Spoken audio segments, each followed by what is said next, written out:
Hi, this is Brian with ActiveMelody.com. In this week's MicroLesson, I'm going to show you how to play the 1-4-5 chord progression. That's your basic country blues progression that's used in just about everything.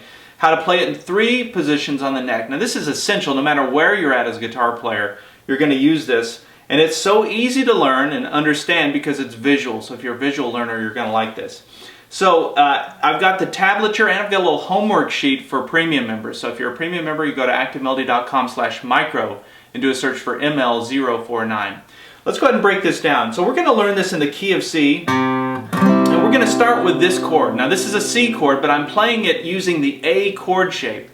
So what I mean by that is if I play an A chord down in first position and I slide that up to this spot on the neck, I would be playing a C chord. So I'm barring the first 4 strings on the 5th fret with this finger. I use my pinky, most people use their ring finger. However you want to do that. Then I've got my index finger down on the 3rd fret, 5th string. And I'm playing the middle 4 strings to play a C chord. Now the second chord shape we're going to be using is the E chord shape. So I know you know how to make an E down in first position. You just slide that up 1, and then we go ahead and bar, capo with our finger there on the 1st fret.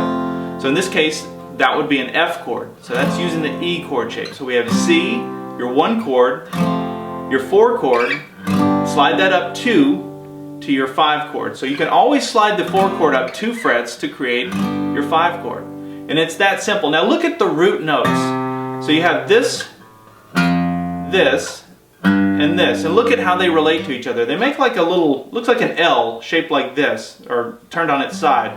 So if you think of it that way, it makes it easy to visualize playing the 1-4-5. So now if I told you to play it in C sharp, let's say we were playing with a singer that needed to change keys, just slide everything up, and you can see how to do that. So now I can play,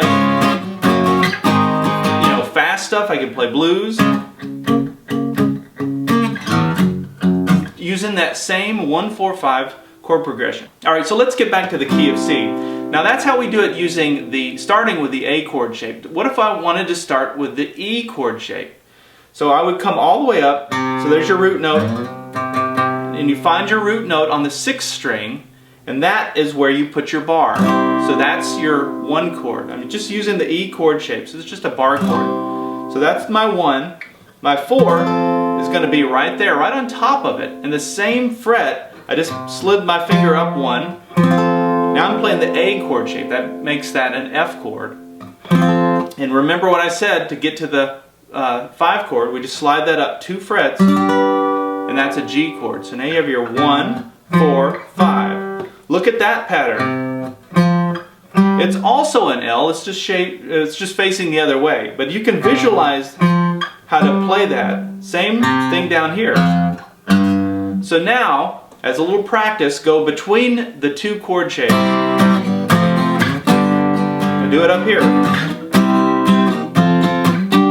So that's 2 of the 3. That's a lot right there. You could make a career almost out of that. Well, maybe I'm exaggerating. Now you can get a lot of mileage out of those 2 chord positions, but there's one in between the 2. So you don't have to jump quite so far if you're just moving up the neck. And that is to play it like this. We're going to use triads. This is even easier than those 2. So if you look at this A chord shape, and I look at where this bar is right here, and I replace it with my index finger, and just play strings 4, 3, and 2. It's a little triad that's playing a C chord. You don't have to make this full chord. There's this mindset that you have to play all 6 strings or 5 strings. You can just play 3 strings. That's a chord. It's just 3 notes. So that's your C chord, your 1 chord. Now keeping that bar down, I put my middle finger down on the 6th fret, 2nd string. My ring finger goes down on the 7th fret, 4th string.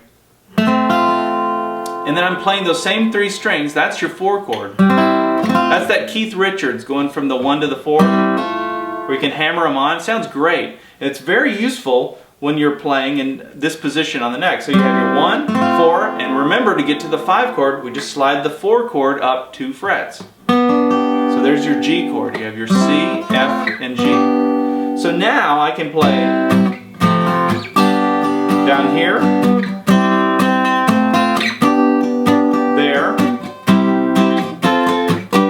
and up here. And you can just keep going. That is going to be a great practice for you, is to do exactly what I did. Go from here all the way up the neck playing a C chord. Actually playing the 1-4-5 starting with the C chord. C, F, and G.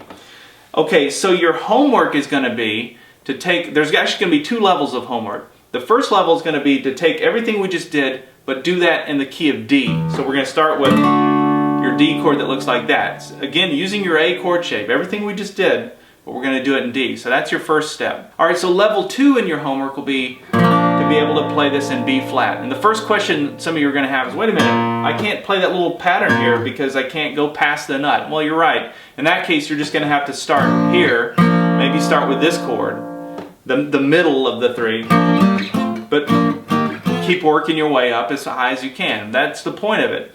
So that no matter what key you're playing in, if you're improvising, if you're playing rhythm, and this spills over into your lead playing as well, because once you can play the 1-4-5 chord position in different places on the neck, then you can start to incorporate those chords into your lead playing. So it really enhances your guitar playing overall.